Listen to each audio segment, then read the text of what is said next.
이 시간에는 개념 원리 127페이지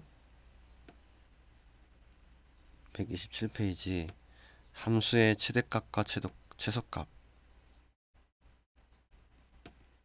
대해서 얘기를 할 거야. 그리고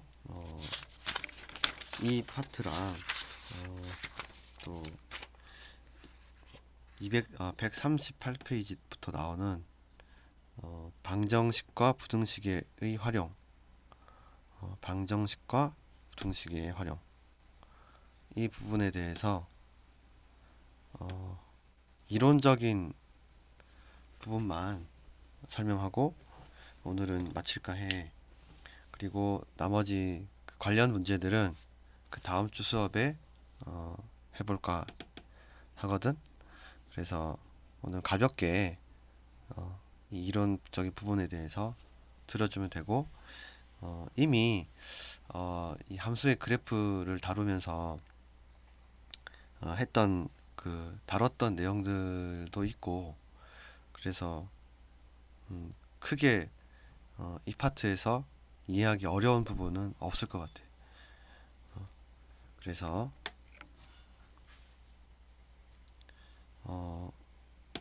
먼저 127페이지에 함수의 최대값과 최소값 1번 최대값과 최소값 해가지고 이제 박스에 나오는 내용에 대해서 먼저 얘기를 해볼게. 우선 보면 그 전제 조건이 fx가 닫힌 구간 a, b에서 연속일 때라는 전제 조건이 달려 있고, 그럴 때 이제 최대값과 최소값을 구하는 방법에 대해서 나오는데, 우리 이미 그 2차 함수까지 2차 함수에서 최대 최소 구하는 방법은 많이 다뤘었어. 그래서 그게 거기서 사용되는 어떤 방식들이 크게 다르지 않게 사용이 되는데, 이제 앞으로는 뭐 3차 함수, 4차 함수 이런 함수에 대해서도 최대 최소를 구할 수 있어야 되잖아. 그래서 그런 최대 최소를 이 3, 4차 그 이상의 함수에서 어떻게 구하는지를 이제 배우는 거야.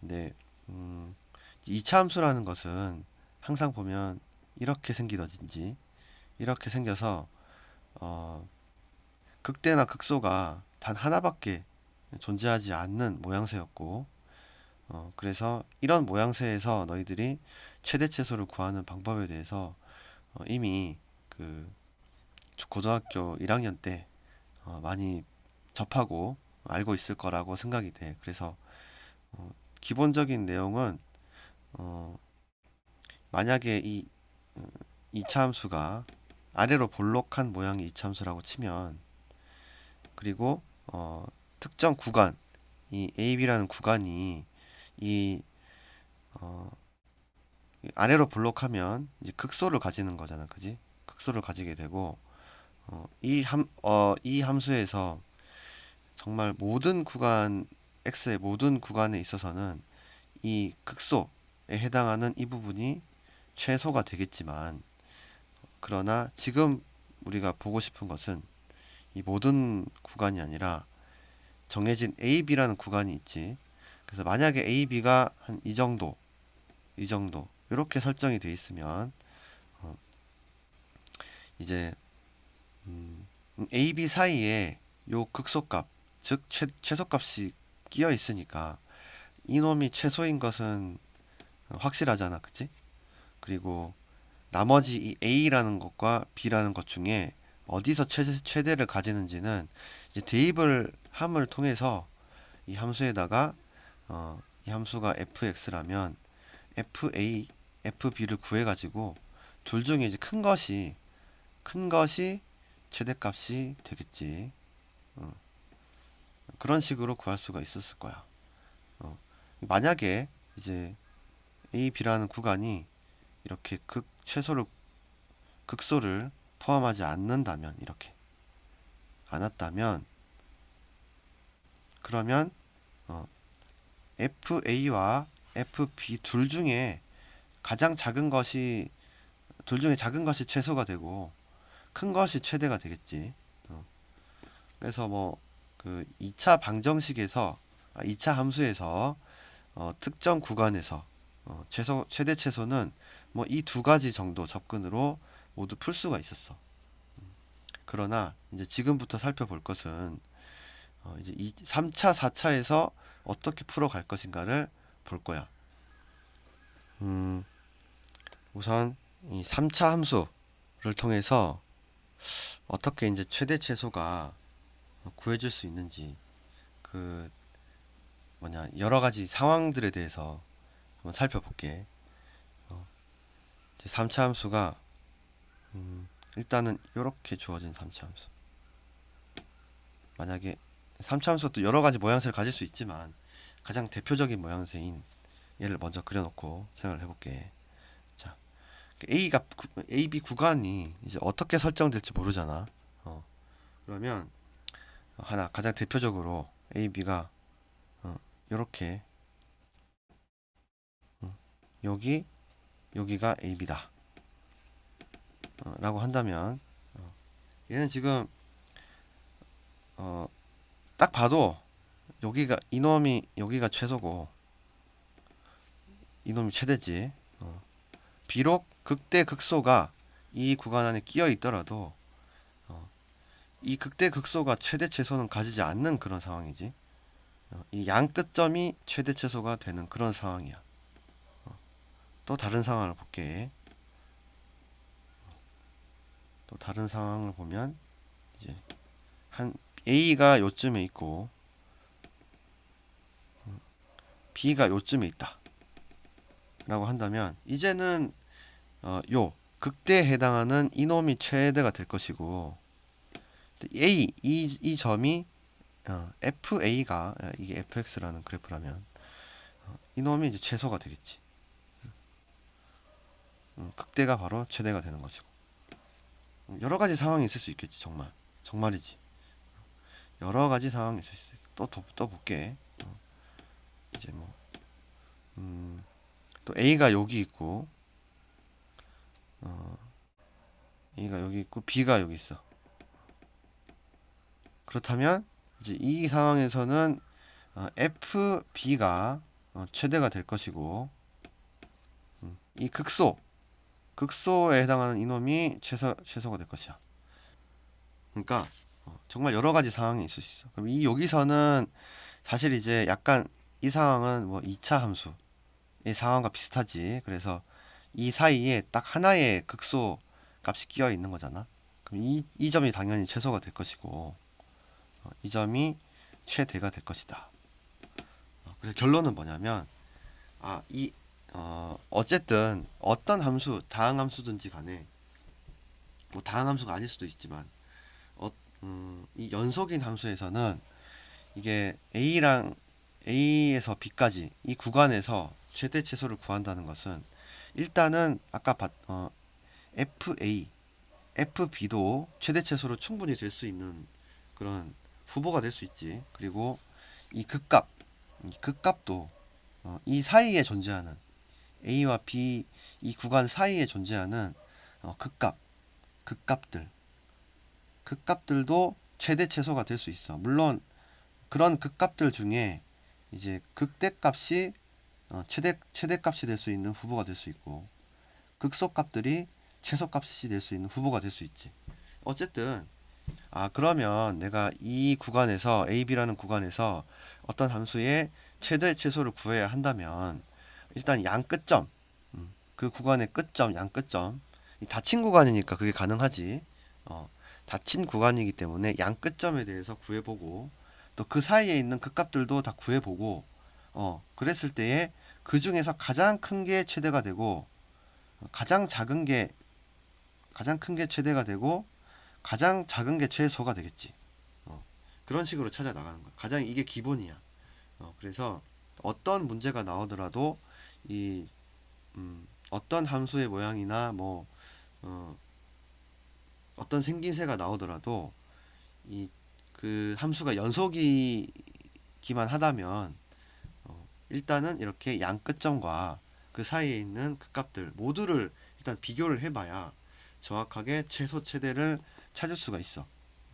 그게 이제 기본인 거야. 기본이고 이 기본이야. 그거에 대해서 127페이지 1번 박스에서 얘기를 하고 있는 거야. 알겠지? 그리고 이제 그러나 좀 특수한 경우를 보자는 거지. 이 128페이지는 그 중에서 특수한 경우. 이 주어진 구간 A, B라는 구간 안에 극값이 딱 하나만 있어. 딱 하나만 있는 거야. 그런 이제 특수한 경우에는 어떻게 하느냐. 이것은 우리가 이제 2차 함수를 다뤄봐서 알아. 2차 함수는 이제 2차 함수 자체가 이렇게 극값이 딱 하나밖에 없잖아. 그지? 그리고 이 사이에 만약에 극값이 들어가도록 범위가 설정이 되어 있으면 당연히 이제 이 아래로 볼록한 함수였으면 얘가 최소가 될 것이라는 것은 확실하지. 만약에 또 위로 볼록한 것이라면 그리고 이 극값이 A, B 구간에 쏙 들어가 있으면 얘가 최대가 될 것이라는 것은 확실해. 그 말을 이 128페이지 2번 박스에서 얘기하고 있는 거야. 극값을 갖는 x의 값이 하나뿐일 때 연속함수의 최대값과 최소값 요거가 바로 지금 이 얘기야. 그치? 그래서 이 점을 이용하면 좀 더 최소와 최대를 정하기가 아무래도 편하겠지. 만약에 극값이 하나라는 것을 알고 있다면 A, B 범위 안에 그러면 이제 이 점을 이용해서 빨리 더 최소나 최대를 구할 수 있게 될 거야. 이 점을 잘 활용할 수 있으면 좋은 거지. 문제를 풀 때. 너무 다 쉽지. 그렇게 어려운 내용이 없어. 그리고 지금까지는 지금 쌤이 말했던 건 이 주어진 구간이 닫혀 있는 구간이었어. A, B라는 이 닫혀 있는 구간에서만 얘기를 했고 지금 128페이지 보충학습에서 얘기하고자 하는 거는 뭐냐면은 이렇게 한 곳이라도 이렇게 열려 있으면 A가 열려 있지. 만약에 이렇게 돼 있으면 B가 열려 있잖아. 열려 있는 구간을 정할 때 한 곳이라도 열려 있으면 이 열려 있는 것 때문에 최소나 최대가 존재하지 않을 수도 있다는 거야. 예를 들어서 이것은 뭐 그 하나만 예를 들게. 뭐 책을 보면 너희들이 다 이해할 수 있을 테니까 하나만 예를 들어서 뭐 이런 그래프가 있는데 이제 A가 요걸 생각해 보자. A 쪽이 열려 있어. 왼쪽이 열려 있는 거야. 여기가 열려 있고 A 여기가 B다. 라고 했을 때 여기 닫혀 있고 했을 때 여기 열려 있는 동그라미라서 얘가 A라는 점을 특정할 수가 없지. 이 구간 안에서 A라는 점은 엄밀히 없는 거고 하지만 A에 무한대로 가까이 다가가는 양수로부터 이 구간 안에서 양수가 아니지. A보다 큰 수부터 A로 다가가는 계속 무한히 다가가는 숫자는 있을 수 있지만 A 자체는 없잖아. 그지? 이 구간 안에. 그래서 이 점에 대해서 FA를 우리가 최소값이라고는 할 수가 없지. 그래서 여기서 이 그래프에서 열려 있는 A부터 시작되는 이 구간에서 최소값은 없다고 얘기해야지. 최소값은 존재하지 않는다라고 얘기를 해야 돼. 그치? 물론 최대값은 존재하지. FB를 구하면 되니까. 그런 맥락에서 한번 보충학습에 나와 있는 경우들에 대해서 쭉 보면 이해가 충분히 갈 거야. 그지? 그래서 이런 식으로 열려있는 구간에서는 최대 최소가 없을 수도 있다 라는 것을 충분히 이해를 해주면 되고 어렵지 않지. 그래서 뭐 기본적인 내용은 어려운 게 없어. 그러니까 여기서 나오는 문제들은 이 점을 이용해서 다양한 상황에서 어떻게 최대 최소를 그러니까 이 극값을 잘 구하느냐, 극값을 구하고 또 이제 주어진 범위 내에서 이 함수가 어떻게 생겼을 것이냐, 함수의 생김새를 어느 정도 예측을 하거나 또 극값을 또 그 생김새를 예측하는 데 있어서 이 극값을 잘 구해야지. 그러려면 이제 미분을 이용해서 극값을 구하는 방법을 잘 알아야지. 그러나 그거는 이전에 잘 배웠으니까 그것을 활용을 해서 이제 극값과 이제 극값뿐만 아니라 이제 주어진 범위, 만약에 이게 닫힌 구간 이렇게 주어진 범위가 주어졌다면 얘들도 간과하면 안 된다. 요것만 잘 기억하면, 그러니까 극값도 최대 최소가 될 수 있고 얘들을 대입한 FA, FB도 최대 최소가 될 수 있다. 라는 그것만 잘 기억하고 문제를 풀어가면 이제 뭐 그렇게 어려운 내용은 없을 거야. 물론 이것을 활용하기까지 또 이 과정이 어려운 문제는 있을 수 있어.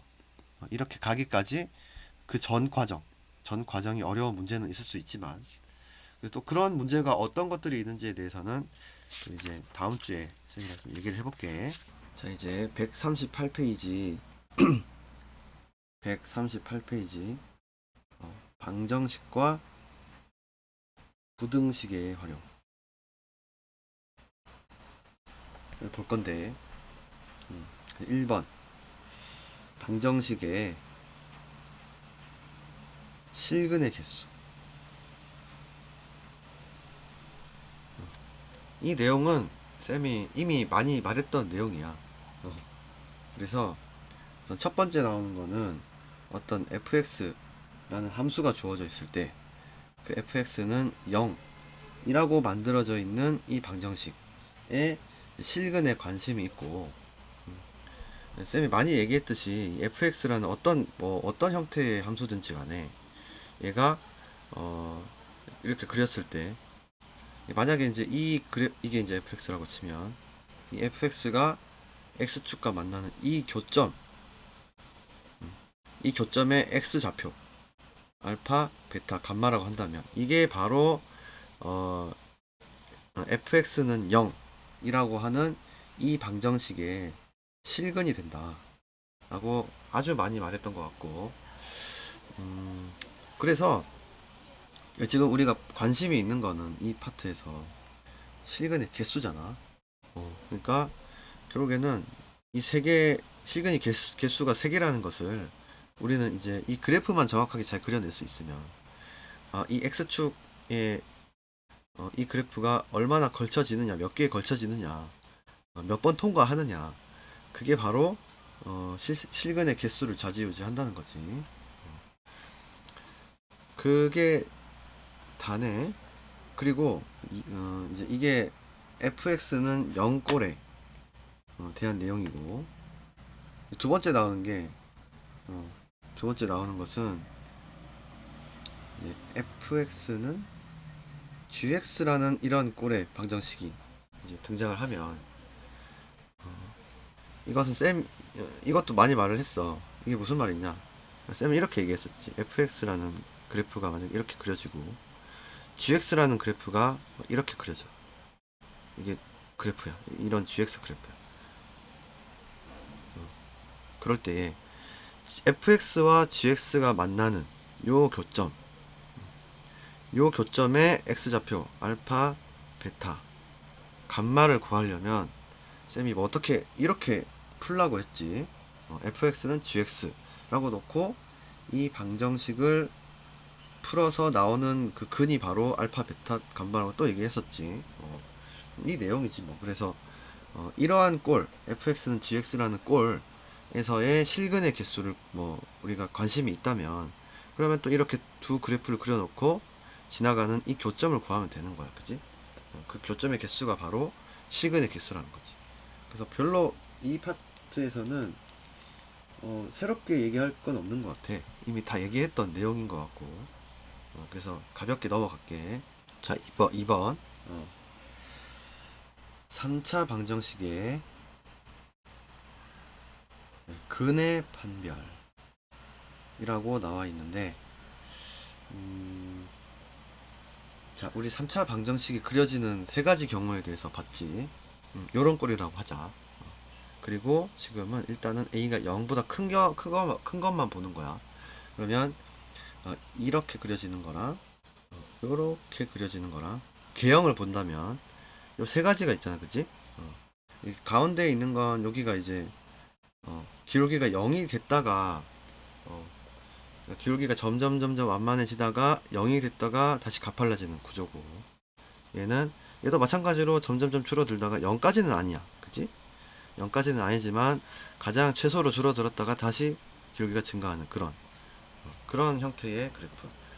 이 두 개가 다른 점은, 그래서 이 크게 세 가지를 나눠서 볼 수 있을 것인데, 아무래도 이제 이 x축과 이제 x축과 만나는 이 3차 방정식 fx를 이용한 3차 방정식이 이 fx 이 그래프가 x축과 만나는 측면에서 이제 볼 건데, 그러면 가장 많은 경우가 나올 수 있는 그림이 요거잖아, 요거, 그지? 그래서 요거에 대해서 한번 얘기를 먼저 해보고, 뭐 근데 이미 쌤이랑 예전에 한번 얘기했던 내용이 거의 대부분이야.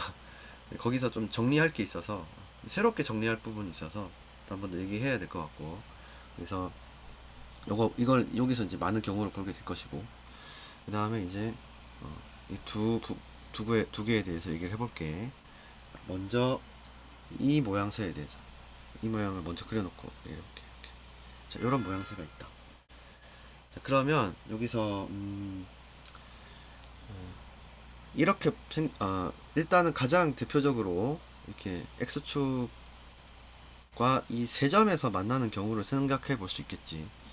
첫 번째가 그러면 얘는 이 특징을 한번 보자. 뭐 이 내용은 이미 많이 말을 한 거니까 알 것이고, 예를 들어서 얘는 이제 만약에 얘를 더 자세하게 본다면, 얘는 이게 알파, 베타, 감마라면 틀림없이 얘는 fx는 0이란 이 방정식이 생김새는 얘는 x 알파, x 베타, x 감마, 여기 뭐가 곱해져 이런 형태가 되리라는 것을 짐작할 수 있어, 그지? 그리고 일단 1번 요거를 우리는 알 수 있고, 또 한 가지 더 특징이 있어. 보면 이게 이 3차 함수가 세 점에서 만나려면 이 극대와 극소가 서로 부호가 달라야겠지. 잘 생각해봐. 만약에 다른 경우를 생각해볼까? 만약에 극대 극소가 부호가 같은 경우를 한번 그려보자 한다면 요렇게 그려질 거야, 그지? 얘도 양수, 얘도 양수. 그러면 한 점에서밖에 안 만나죠. 이거 그렇게 어렵지 않게 생각할 수 있을 거야. 극대와 극소가 부호가 달라야 한다. 부호 달라. 그러니까 알겠지? 이 3차 함수가 극대 극소의 부호가 다르니까 항상 세 점에서 만나더라. 즉 말해서 이렇게 극대와 극소가 부호가 다른 어떤 3차 함수로 이용해서 만들어진 이 방정식은 그러면 무조건 알파, 베타, 감마 세 서로 다른 실근을 가지겠네 라는 결론을 낼 수가 있지. 그래서 이게 이제 중요한 하나의 특징이 돼. 그래서 이 엄청 간단하잖아. 부호 3차 방정식이 그 세 실근을 다른 실근을 가질 조건을 어떤 이용한 문제를 풀 때 가장 쉽게 접근할 수 있는 것이 바로 그건 거죠. 그래서 이 3차 함수가 극대의 극소가 부호가 달라야 한다는 점을 이용하면 또 굉장히 빨리 어떤 문제를 풀 수 있는 굉장히 좋은 어떤 재료가 되는 거야, 그지? 그리고 이제 극대 극소의 부호가 다르다는 것은, 그래서 결국에는 이게 중요한데, 극대값과 극소값을 곱한 것이 0보다 작아야 된다는 얘기지, 그치? 서로 부호가 다른 것끼리 곱하면 당연히 0보다 작아지겠지. 하나는 플러스고 하나는 마이너스일 테니까, 그치? 그래서 이게 이제 우리가 가져가야 되는데, 책에도 나와 있지. 1번. 됐지? 2번. 이제 2번 경우에 대해서 한번 얘기해 볼게. 2번. 이제는 똑같이 이렇게 생겼는데 얘가 이렇게 이 점에서 중근을 가지겠지. 중근. 예전에 한번 얘기했던 적이 있지. 여기서는 이렇게 싹 지나가니까 얘는 그냥 하나의 실근이야. 쌤이 말했지. 이렇게 뭔가 접하듯이 이 곡선이 접하듯이 x축과 딱 만나게 되면 얘는 중근이라고. 그러면 얘는 우리 일단 첫 번째 어떻게 생겼냐? 이 함수는 이 fx라는 함수는 틀림없이 x 얘를 뭐라 할까? 얘가 이제 알파라 그러고 얘를 베타라 그럴까? x 마이너스 알파 곱하기 x 마이너스 베타의 제곱 이렇게 생기면서 앞에는 또 뭐가 곱해져 있을 수 있지. 이렇게 돼 있겠지. 그런 꼴일 거라는 확신이 들고, 그리고 이 방정식의 실근 알파, 중근 베타를 가진다. 그러면서 확실할 수 있는 거는 봐봐.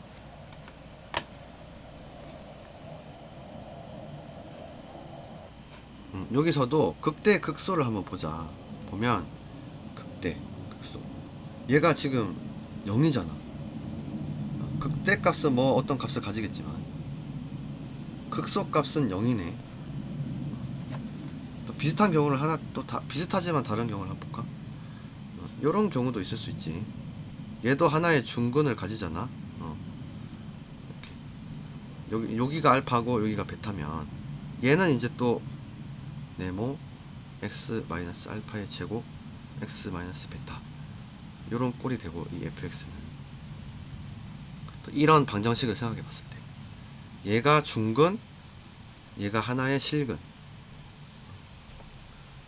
얘도 보면 극대 극소가 중에 하나가 0이지. 얘는 극대가 0이네. 0 그지? 극소는 마이너스 뭔가를 가지겠지. 봐봐. 그러면 이 두 경우가 좀 비슷하지. 하나의 실근과 하나의 중근을 가진다는 사실에서 아주 같은 맥락이고, 그럴 때 보니까 극대 극소를 곱하니까 0이 됐네. 그걸 알 수 있어. 그래서 우리가 이제 극대 극소를 곱했을 때 0이 되면 얘는 무조건 실근 하나와 증근을 가지는구나. 요거를 확신하고 갈 수 있고, 또 이런 조건을 이용한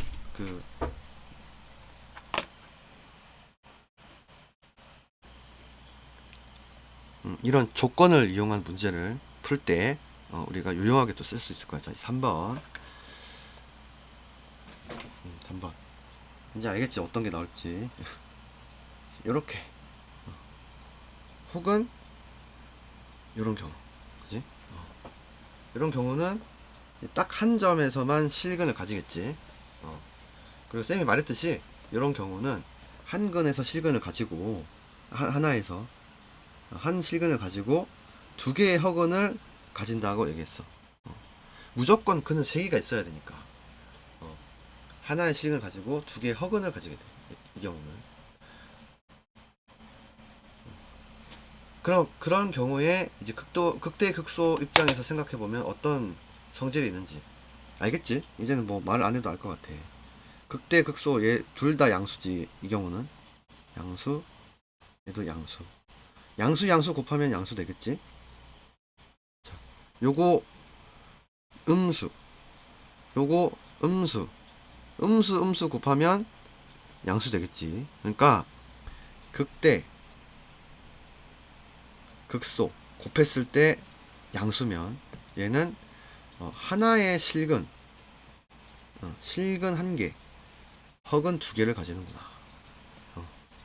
또 확신할 수 있다 이 말이지. 그치? 이게 지금 이 세 가지 경우는 모두가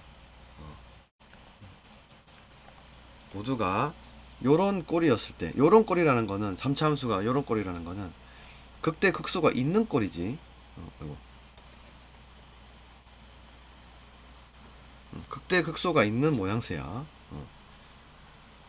극대 극소가 있는 모양새일 때 지금 1, 2, 3번 요런 성질을 이용할 수 있다는 거야. 그치? 그리고 극대 극소가 있다는 것은 우리는 굉장히 쉽게 파악할 수 있는 게, 우리 또 미분을 통해서 3차 함수를 미분을 해가지고 우리 어떤 함수든지 간에 극대극소 찾아낼 때 미분을 해서 그 미분된 그 함수가 0이 되게끔 하는 어떤 x가 있다면 그것은 극대극소가 있는 거잖아. 그치? 그래서 그런 식으로 극대극소가 있는지를 판단할 수 있고, 만약에 극대극소가 있는 함수였다면 우리가 1, 2, 3 아까 봤던 1, 2, 3 이 경우에 대해서 우리가 극대극소를 곱해 봐가지고 알아낼 수가 있다. 그게 이제 이 파트의 주요 핵심인 것 같아. 됐지? 그리고 그 다음에 지금까지는 요런 모양새에 대해서만 봤고, 그 다음에는 이제 요런 모양새를 봐야겠지. 요 두 모양새. 자, 일단 얘부터 보자. 얘는 쌤이 말했지. 요런 모양. 이게 지금 얘가 중간에서 기울기가 0이 되는 그런 경우야. 그지? 근데 이 공교롭게도 이 0이 되는 부분이 x축을 정확하게 통과한다면 여기 딱 이렇게 그렇다면 얘는 3중근을 가진다고 쌤이 얘기했었어. 예전에 3중근이야. 예를 들어서 이런 거지. 얘가 만약에 요 좌표가 알파라면 x좌표가 x-알파의 3승 뭐 요런 3차 방정식인 거야. 3차 함수인 거야. 그지? 그럴 때에 어쨌든 3중근을 가진다. 이런 경우에 3중근을 가진다. 만약에 얘가 떠 있으면 이 부분이 기울기가 0이 되는 부분이 이렇게 쭉 떠 있거나 x축 위로 떠 있거나 이렇게 x축 밑으로 가라앉아 있으면 얘는 중근은 아니고, 얘가 이렇게 쑥 하고 통과하면 쌤이 중근은 아니고 딱 하나의 실근을 가진다 그랬지. 그러니까 얘는 그저 하나의 실근을 가지면서 한 실근을 가지면서 나머지는 이제 허근이지. 그래서 두 허근을 가지게 돼. 근데 뭐 일단은 지금 우리가 가장 관심이 있는 것은 근의 개수야. 근의 개수 측면에서는 뭐 이런 경우 3중근을 가지든지 아니면은 요런 근을 가지든지 일단 하나잖아. 그지? 실근은 하나라고 볼 수 있어. 물론 이제 이게 3중근인지 아닌지가 중요한 문제도 있겠지만, 다만 딱 근의 개수만 따지고 봤을 때는 아까 말했던 요 경우든지 아니면 요 경우든지 이 실근, 실수로 이루어진 근은 한 개인 게 동일하지. 그래서 뭐 그렇기 때문에 하나만 더 얘기하고 이제 결론을 얘기할게. 자, 이제 요걸 봐야지. 요거 기울기가 0이 되지 않는 요런 모양새. 얘는 뭐 얘가 어디를 통과하든 얘는 그냥 그저 딱 단 한 가지 경우밖에 없어. 하나의 실근과 두 허근 요거밖에 없거든. 어쨌든 얘도 실근 하나를 가지잖아. 그러니까 지금 극대극소가 없는 모양새, 즉 말해서 요런 모양새든지 아니면 요런 모양새든지 뭐 3중근을 가지냐 뭐 실근 하나와 두 허근을 가지냐 그런 거 따지지 않고 실근의 개수만 따진다면 다 한 개만 가진다는 거에서는 다 동일하고, 그래서 다시 말하면 만약에 극대극소가 없는 모양새라면 실근의 개수는 단 하나밖에 없구나, 이렇게 결론을 낼 수가 있겠지. 됐어. 그러면은 모든 경우를 다 본 거야. 그럼 이제는 한번 예를 들어서 문제를 풀어보자. 이 성질을 이용해서 우리가 어떤 문제를 풀 수 있는지 아주 기본적인 문제를 책에도 나와 있는 문제를 풀어본다면, 자, 요것에 서로 다른 실근의 개수를 구하세요 라고 돼 있어. 그러면 우리 이제 가장 정석적이라고 해야 되나? 가장 정석적인 풀이는 얘를 인수분해를 시도를 해보는 거겠지. 그래서 인수분해가 잘 돼가지고 인수분해가 잘 돼가지고 막 이렇게 됐어. 얘가 이런 꼴로 인수분해가 되더라. 요게 있는 게. 그러면 서로 다른 실근이 3개가 있다라고 결론을 내거나, 아니면 이렇게 이쁘게 인수분해가 안 되고 요 정도까지 인수분해가 되더라. 그러면은 얘를 확신하기 위해서 얘를 판별식으로 확인을 해봐. 그러면 판별식을, 얘에 대한 판별식이 D가 0보다 작다면 얘는 확실히 허근인 거잖아. 이때는 얘가 실근 하나, 허근 2개 이구나. 요렇게 이런 식으로 판단을 할 수 있겠지만, 그렇지만 지금 요지는 그게 아니지. 요렇게 어렵게 풀지 말고 다만 실근의 개수만 구하는 것이라면, 아까 말했듯이 얘가 일단은 극대 극소를 가지는 요런 모양새냐, 아니면 그렇지 않은 요런 모양새냐, 그거 먼저 판단을 하고, 만약에 요런 모양새라면 극대 극소를 곱해보면 이게 실근 개수가 어떻게 되는지를 알 수 있잖아, 그지? 네, 그렇게 한번 구해보자는 거지. 자, 그러면 먼저 이 극대 극소가 있는지를 판단하기 위해서 얘를 미분을 해야겠지? 3x 제곱 마이너스 6x 이렇게 되나? 됐지. 미분을 하면 이제 이게 2차식이 되면서 얘가 이제 인수분해가 되네, 그지? 3x x 마이너스 2 이렇게 되네, 되나? 맞나? 그럼 이게 이제 인수분해가 되고, 그러면 이게 0이 되게끔 하는 x가 바로 극대 극소를 가지게끔 하는 x지. 보니까 이제 x는 0, x는 2에서 얘는 극대 극소를 가지겠다. 그럼 얘는 분명히 앞에 이제 가장 높은 차수의 개수가 1이고 플러스 1이니까 양수니까 요런 모양새가 되면서 여기가 바로 0이고 여기가 2겠네. 요런 모양새도 이제 바로 판단할 수 있고. 근데 지금 보니까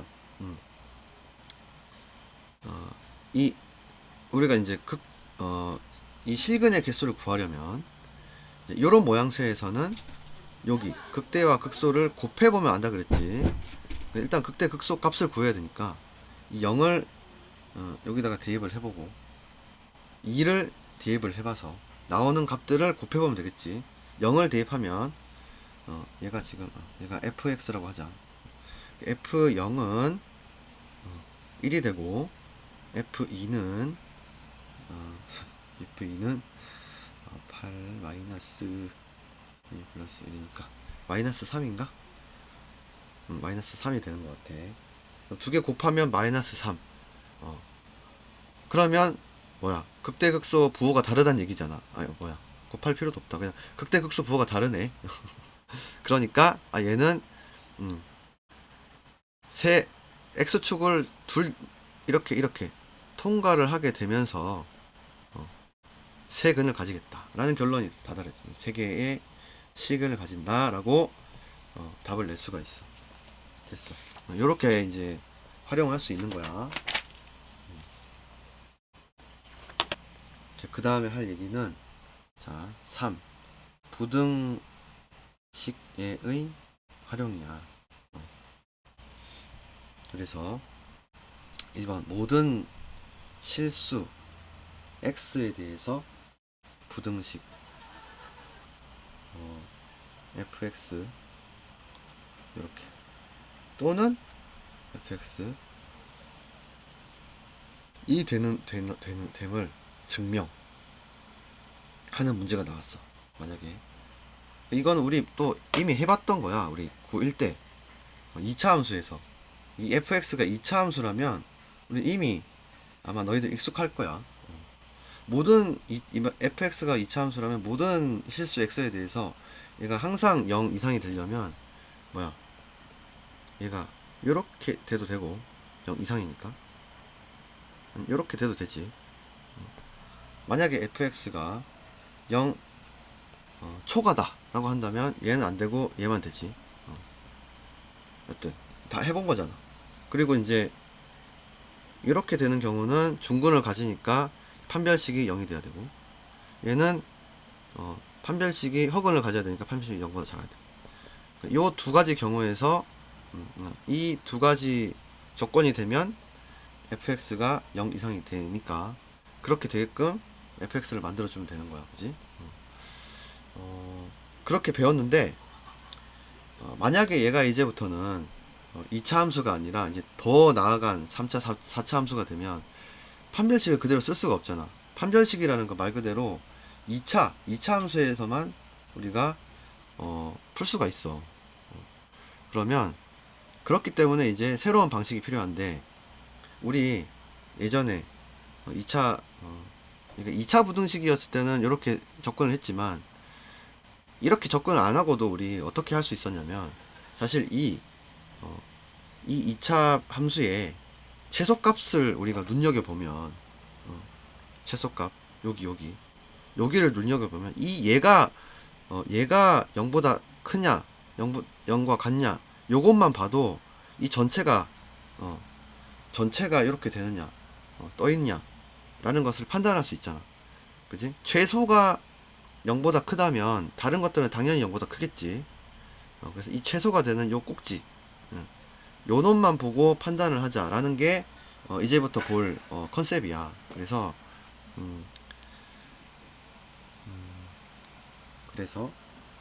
지금 1번 나와 있는 게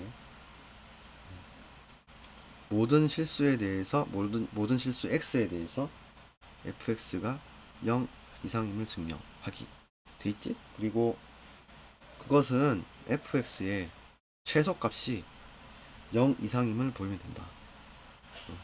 그치? 가장 작은 값이 0 이상이면 다른 것들은 다 0 이상일 거 아니야. 그러니까 최소값이 0 이상임을 보이면 된다. 라는 것은 그래. 이제 이거를 만약에 이제 3, 4차 함수로 적용을 해보자. 그런데 일단 결론적으로 얘는 fx는 이 문제를 풀려면 이 문제가 성립하려면 얘는 홀수 차항은 절대 안 돼. ax 플러스 b 혹은 뭐 ax 세제곱 플러스 이렇게 시작하는 1차 함수, 3차 함수, 5차 함수 이런 애들은 어쨌든 저 마이너스 무한대부터 y축 입장에서 저기 마이너스 무한대부터 저기 무한대까지 다 이제 분포를 하거든. 그럼 여기서는 최소값 최대값을 구할 수가 없는 상태잖아. 우리 3차 함수 보면 이렇게 그려지면 얘는 모든 실수 x에 대해서 fx가 0 이상일 순 없지. 저 밑에서부터 저 위까지 계속해서 뻗어나가는 함수이기 때문에 모든 x에 대해서 fx가 0 이상일 수는 없어. 그지 않아, 그지? 그래서 이 문제가 이제 성립되려면 이 fx는 일단은 틀림없이 2차나 이제 좀 나아가서 4차, 6차 요런 게 될 거야. 4차도 보면 우리가 이렇게 그려졌잖아, 그지? 아니면 이렇게 그려지거나 이렇게 쭉 내려오다가 어딘가에서 틀어서 다시 올라가는 모양새이기 때문에 얘는 최소값이 존재할 수 있지. 모든 실수에 대해서 이렇게 최소값이 존재할 수 있는 그런 fx가 돼야 되기 때문에 얘는 2차, 4차 이런 것들에 대해서만 문제가 나올 거야. 그리고 2차에 대해서는 우리가 많이 다뤘었고, 그지? 2차 함수에 대해서는. 그래서 이제부터는 아마 이제 이 문제는 이 4차 함수에 대해서 문제가 많이 나올 것 같아. 6차까지는 아마 안 나올 것 같고 4차 함수에 대해서. 그러면 이 4차 함수가 나왔을 때에 대해서 이런 문제가 나왔을 때 이 4차 함수의 최소값을 찾아내는 게 중요하겠지. 만약에 2번 모든 x가 fx 모든 x에 대해서 fx가 0 이상임을 0 이하임을 증명해라 라고 한다면 얘는 이제 최대값이 0보다 작거나 최대값이 0에 딱 붙어 있거나 그러면 되는 거잖아, 그지? 이때는 또 최대값이 문제가 되겠지. 자, 이제 그래서 한번 정리를 좀 해보면 만약에 fx가 4차 함수이면서 일단은 최고차 항의 개수가 0보다 크다면 그러니까 최고차 항의 개수가 0보다 크다면 우리가 그림을 그릴 때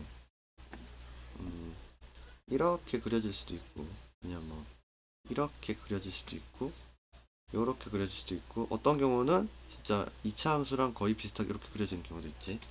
어, 어쨌든 어떤 경우든지 간에 얘는 극소값을 가지게 되고, 만약에 이런 경우라면은 이제 그 극소값 중에 가장 작은 최소값을 찾아야겠지. 얘도 마찬가지. 다른 것들은 그냥 극소값을 찾으면, 극소값 하나를 찾으면 그게 최소값이 되겠지. 어, 이런 경우만 어떤 게 더 작은지를 찾아내면, 어쨌든 여기서 최소값을 찾는 것은 굉장히 쉬울 거야. 그래서 최소값을 찾는 것은 어쨌든 극소를 찾아내야 되는 것이고, 극소를 찾는다는 것은 또 미분하는 거지. 미분을 통해서 극소값을 찾고 거기서 최소값을 찾으면 이제 그걸 가지고 모든 실수에 대해서 fx가 0 이상인 조건이라면 이렇게 찾아낸 최소값이 그것이 0 이상이 되어야 한다 라고 놓고 이제 문제를 풀어가면 되는 것이고, 만약에 fx가 이제 0 초과라고 나와 있다면 그 최소값이 또 0 초과가 되면 되는 거지. 그렇게 풀어가면 되는 거고, 그래서 어렵진 않을 거야.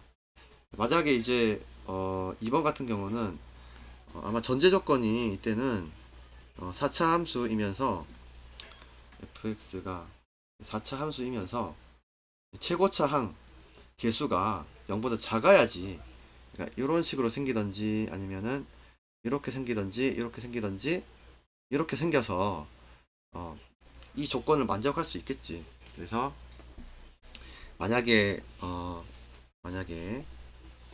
이와 같은 조건을 만족시키는 어떤 만족시키도록 해야 한다면, 여기서도 이제 최대값을 찾은 다음에 극대값을 통해서 최대값을 찾은 다음에 이 같은 경우는 두 극대값 중에 가장 큰 것을 찾은 다음에 그렇게 최대값을 찾고, 그 다음에 그것이 0 이하인 거, 이하가 되게끔 해주면 되는 거고, 이렇게 나왔다면 그 최대값이 이렇게 되게끔 최대값을 만들어줄 수 있는 뭔가 이제 만들어질 수 있도록 해 나가면 되는 것이고, 그렇게 해 나가면 돼서 그렇게 어렵지 않을 거야. 그리고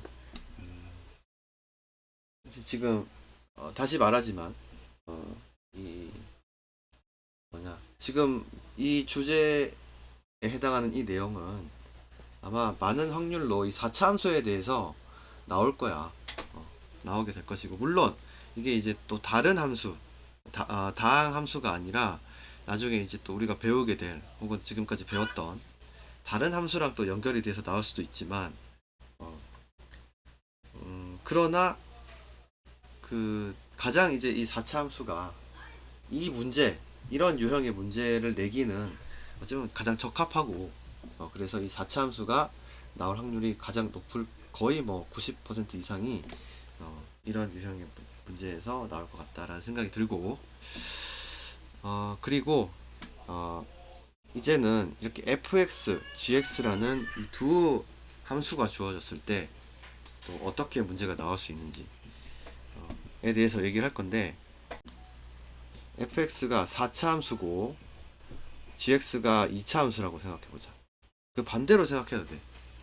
어쨌든 그렇다고 생각할 때 모든 실수에 대해서 fx가 gx보다 크거나 같다 라는 전제 조건이 있다고 하자. 아니면은 이것을 성립함을 증명해야 된다고 문제가 나올 수도 있고. 그러면 이렇게 되려면 이거 그 fx가 항상 gx 위에 있거나, 예를 들어서 4차가 이렇게, 만약에 fx가 이렇게 생겼고 이렇게 생겼다면 gx는 2차니까 gx는 이렇게 생겨야, 이 정도로 이렇게 생겨줘야 항상 fx가 gx 위에 있겠지. 아니면 이제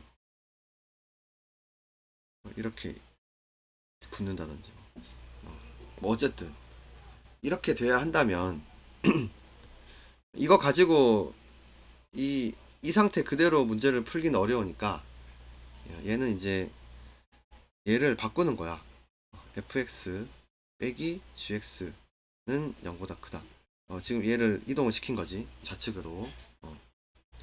이걸 어차피 얘를 증명하는 거나 얘를 증명하는 거나 똑같으니까.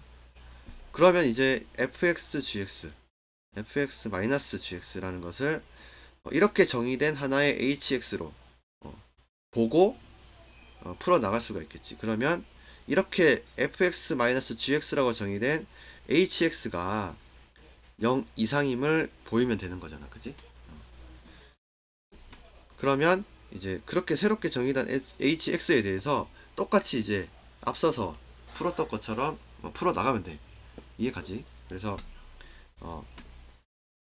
그러면 아까 지금 fx가 4차라 그랬고 gx가 2차라 그랬으니까 4차에서 2차를 빼면 4차가 나오겠지? 이건 쌤이 많이 말한 거지. 어떤 함수가 n차고